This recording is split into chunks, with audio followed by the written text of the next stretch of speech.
Hi, I'm Alex Minyard, and I will be reading a passage from Existentialism, the musical, by Derek Zanetti, titled High School Doomsday Preppers.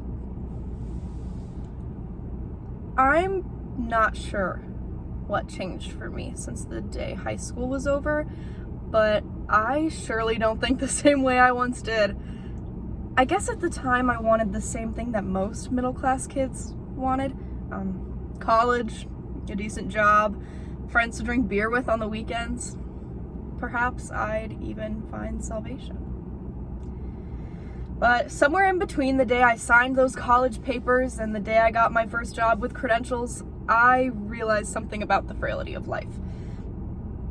It's short. I mean, really short. And there's a whole pile of things I want to see and do before I'm too old to get out and get after it.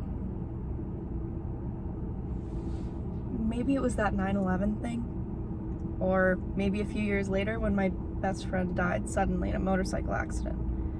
But I did realize that I was going to die, and it would be a real shame if I just sat back and waited for something or somebody to hand me an opportunity or the means to go out into the world and live.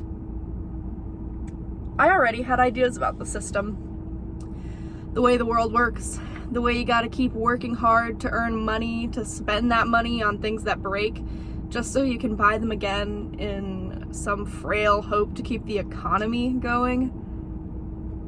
I knew that politicians weren't magical. I knew that cops were just bullies with guns. I knew that war was just an agreement between 2 or 3 rich people to strike fear in the hearts of everyone else. I knew that the poor folks need war as a hope to get out of their poverty, and war needed the poor to die. I had a pretty good idea that there was a God somewhere, but I wasn't too convinced one way or another. The idea of Jesus was cool. Savior or not, the idea that rebellion can save the human race was so cool to me. I was pretty sure most of his followers were just investment bankers in disguise, so I never really wanted to associate myself with any of them. I guess it took me longer to realize that. The one thing I realized about everything I had questioned is that everything, I mean everything, revolves around this thing called money. War, college, church, feeling normal all cost money. High school prepared you for college. College prepared you for life. And life is this long trail of car buying, warmongering, voting, house buying, wedding planning, buying a new toaster, brakes on your car so you can drive it to the job you need to have in order to pay for the brake pads that wear out. A bigger house, newer car, better job, better pay, more hours, better toaster. Finally able, you pay off those college loans. Now you have more money to do things. Maybe you get a habit, maybe you take up cigarettes. And sure, they give you a vacation in the summer where you spend a month's worth of income to run yourself ragged doing a bunch of fun things, just so you can take a picture of it to remind you that you have something to look forward to all year that is better than the other 50 weeks a year you spend hating everything. Christmas always reminds you to polish up the toaster and that you have family to impress.